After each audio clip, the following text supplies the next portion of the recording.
Alright, YouTube, another update on the Christopher Dorner material that's been circulating around. A lot of weird coincidences, I suppose, or you could call them miracles happening right now with this case. Things that don't exactly add up. They don't make sense at all. The first thing being, and a lot of people have pointed this out, and local media is actually questioning the police there, what the hell is up. They found his ID on the 7th. In San Diego. They found his wallet that contained his ID. Apparently he tried to, hijack a ship there.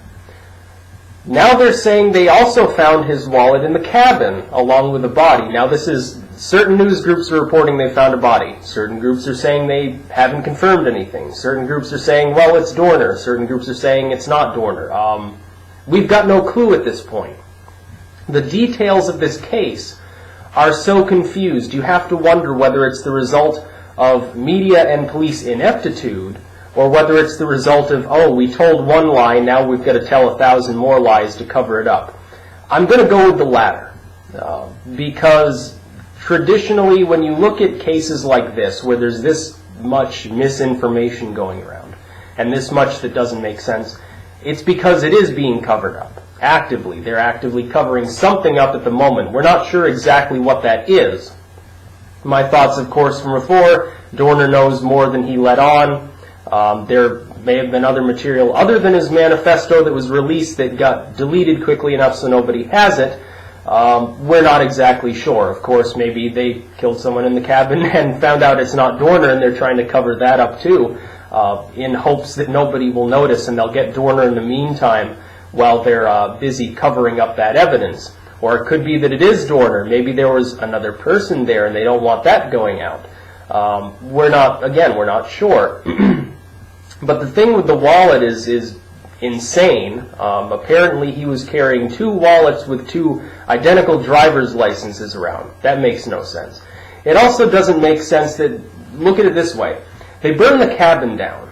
Alright, and we know Fox just said, the police are saying they burned the cabin. It wasn't, Dorner didn't set a fire or whoever was in there. The cabin was burned deliberately, and I was listening to the police scanner at the time of the raid.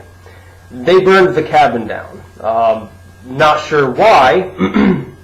Not exactly sure why they couldn't. I mean, Dorner was supposedly holed up inside. They had the areas completely surrounded. They didn't need to burn the cabin down. If anything, that's detrimental. It could burn evidence. It could, mess up everything. So I'm not sure why they did that. How did his driver's license survive such an inferno? They're saying, well, on the news, they're saying, wow, it's burning completely. It's on a big hot fire. They can't even check it yet. It's just completely gone. The cabin's turned to ash. How did a plastic driver's license survive that sort of heat? Note to everyone, plastic will melt it doesn't have to be literally lit on fire, it just has to get hot enough. If the body was burned to cinders, you'd think that the driver's license probably wouldn't have survived the blaze. Not sure about a leather wallet, they might have found remnants of it, but literally, it doesn't make sense that this sort of evidence would survive. Certainly not in a readable form. Maybe, you'd have a little card covered in a thick layer of ash that's no longer readable. It just doesn't make sense. The media reporting of this doesn't make sense. Last night it came out, well, they found a body and it's Dorner. Then they redacted that. Oh, well, they found a body, they're not sure if it's Dorner. Then they're like, oh, they haven't confirmed whether there's a body or not in the cabin. The LAPD's official Twitter feed is going out and saying that they haven't confirmed anything, at least through their office. San Bernardino's police saying the same basic thing, that it hasn't been confirmed yet. And yet you've got these media individuals saying, well, Dorner was killed in the cabin. Here's another interesting point. The LA Times was the first one to break that the ID had been found in San Diego, down where Dorner went to buy, apparently, scuba gear and mucked around for a couple days before heading back north. Now that story's gone. It's actually been altered. It's now a stub article that redirects you to a stub article that mentions nothing about that wallet and ID being found in San Diego. Now, of course, those of us who read the story at the time remember quite clearly it said, yeah, they found his wallet. It had his ID cards in it. So this really seems a bit odd. It also seems odd that the police tell the media to back off the scene, and then suddenly 5 minutes later it's up in flames. Of course, we now know, again, the police set that fire. Did they not want the media to get too close so people wouldn't see what was going on? Did they drone the building? That's also a possibility. There was a no-fly zone in the area for some time. The helicopters moved off behind the mountains and couldn't get a good view until the cabin was already well in flames. You've got another strange occurrence. They were saying that Dorner's guns were that he was using silencers and that they couldn't hear shots. That's what you heard on the police, the streaming scanners. That they couldn't hear his shots. He was using a silencer. But then they magically heard one shot, supposedly of him killing himself, before they lit the building up. And that's also interesting. If they had heard one shot from inside, wouldn't they give time to say, well, he's been silencing his shots, now all of a sudden we magically hear one shot, let's wait for another couple of minutes before firing it up. They claim that they were using tear gas canisters, and we're not sure whether it was an accidental blaze because they weren't using the tear gas properly, or whether it was intentionally set. But we do have, and there are several videos, I'll put the links to one in the description, where they say, light that motherfucker up, burn him down, he's a loony, something about him being a lunatic or a psychopath. This case makes less and less sense and looks more and more like Waco that reasonable individuals understand. For instance, there's footage of Waco. This is before the internet was interconnected the way it is nowadays. This is back in the early to mid-90s. The internet's mainly read-only pages and really shitty, 256 pixel images. Back then, we had the footage. You could see the tank roll into the side of the building, fire a jet of flame into it, back up and go away. We know that Waco was, again, the government burned down a building full of women and children primarily, and then bulldozed it to cover up all the evidence. My thought is they'll bulldoze this cabin too, and within a couple of days there won't be anything there. It'll be as though it never existed. They'll cement it over and build something else there.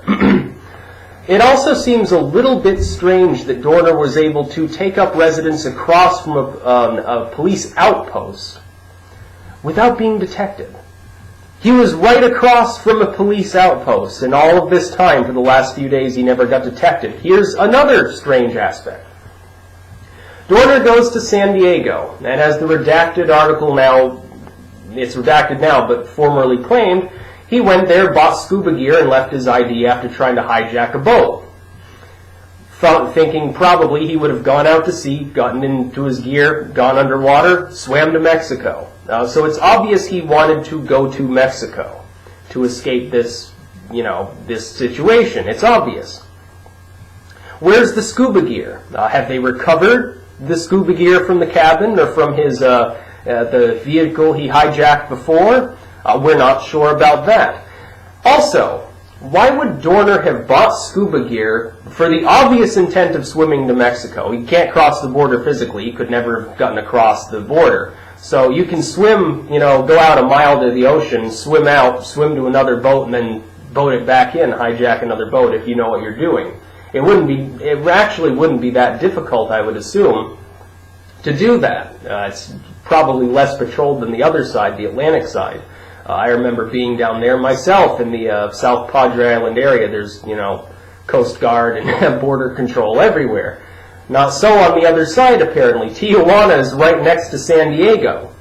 The two, if the wall weren't there, they'd be conjoined sister cities, essentially. Why would he then head back north? On the roads, you've got roadblocks all over the place. Why would he drive back north, back to the Los Angeles area when he's already within a mile of the border? That makes absolutely no sense. You look at the aspects of this case, and you can see they simply do not add up. Dorner would have to be completely mentally confused and not know what the hell he was doing. And yet you see, what we do know is that he was planning to cross the border. He still had his weapons. He still had probably body armor. He was cognizant enough to take hostages at one point. It looks like all of this was well planned. Burns his truck, everything he can do to cover up evidence. It's obvious the man wasn't completely confused, or isn't if he's still out there somewhere. My thoughts are this. Do the police and media think that the public is completely stupid? I think that's what they honestly want us to believe.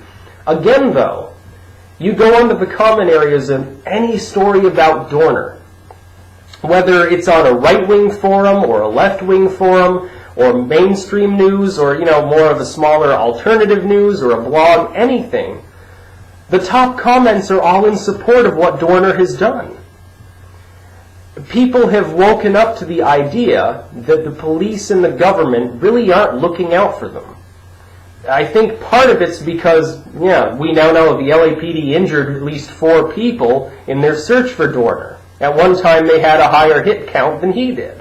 And that's assuming that the person that they supposedly found burned in the cabin is even Dorner. For all we know, he could have killed somebody else, put their body in there, and escaped in the 20 minutes between when the fight happened with the first 2 deputies and when the backup showed up. That's also a possibility that I'm sure the LAPD and San Bernardino are actually looking into. At one time, when they had this cabin holed up, there were police cars reportedly screeching off the mountain to go to some other location. Maybe they got a tip that Dorner, actually he escaped, he's running through the woods, or he's scuba diving in Big Bear Lake or something. We don't know. There are too many unknowns in this case at the time to really draw any conclusions at all, other than to say the LAPD is, not the LAPD, but the media and the police at large are obviously lying. Because they say that at least a few media outlets have said, we've ID'd the body, it's Dorner. We found his driver's license and wallet. Well, you already had that days ago. It boils down to simple mathematical probability. What's the probability that he was carrying around 2 wallets with 2 different driver's licenses? Probably not that good. What's the probability that he would go to San Diego for the obvious purpose of scuba diving across the border and then suddenly decide, no, I'm going to go back north into the mountains of all places? An area with a smaller number of roads that are easily blocked off. For no purpose whatsoever. I would say the odds of that are fairly low. Why is the media reporting about 10 different versions of what happened? At most, one of them can actually be true. We found Dorner. We found a body, not sure it's Dorner. We found his wallet here. No, we found his wallet there. The blaze was set by Dorner. The blaze was set by the San Bernardino police. The blaze was accidental. At most, one version of events is true. The truth is singular. So anyone reporting anything else is misinformed or lying. I like to think that the media isn't quite so stupid that they would misreport that magnitude of information. Because you go to any major news outlet, you've got completely different versions of events. So rather than assume that they're all completely and utterly inept, you have to assume instead that the police simply don't have their information in hand. Maybe you've got leaks of information that hasn't been made public yet, although it's going public anyway. But then you've got the problem of who's leaking it and why does the information change every few hours. It doesn't make sense. And again, if something doesn't make sense, it's usually because it's not true. I'm not saying that the police are lying to cover something up, although that is also a possibility. It could be they're just completely and utterly inept and have no idea what's going on. Or it could be that the media in this country has gotten to such a low point that their ineptitude leads them to report 20, 30 different versions of events, despite the fact that they've got a direct earpiece to the police officers that are involved, to the higher-ups and to the officials. They've got a direct earpiece right pressed to their mouth at any given time, waiting for that new juicy detail to put into their blogs. It's just a circle suck at this point. Nobody knows what's going on. All we know is that Apparently, Dorner carries around 2 wallets with sets of identification cards, that these cards are now fireproof, and that the LAPD, San Bernardino, may or may not have lit up the cabin. We're not sure of anything, in other words. We have no clue what's going on. Usually you've got a fairly clear chain of events. You've got fairly clear reporting with any reasonable case. In this case, though, Dorner may as well have gotten onto the back of a unicorn and flown away to the moon. And it would make just as much sense as any of the reports that are out there right now. And with material disappearing, it's even more mysterious. Disappearing off of various news articles. Apparently they think people can't screen cap it and then put it on their own blog. The media, obviously, and the police haven't caught up to modern technology. They're still thinking, I guess, in terms of the late 1990s, before these things were common. Now, of course, it's all over the internet. And what are people saying? The police are corrupt. The media has no clue what it's talking about. So give us a bone here. LAPD, San Bernardino, the governor of California, anybody, media officials. What the hell is going on? It just makes no sense. Quick update. Basically, everything's screwed up. Peace out.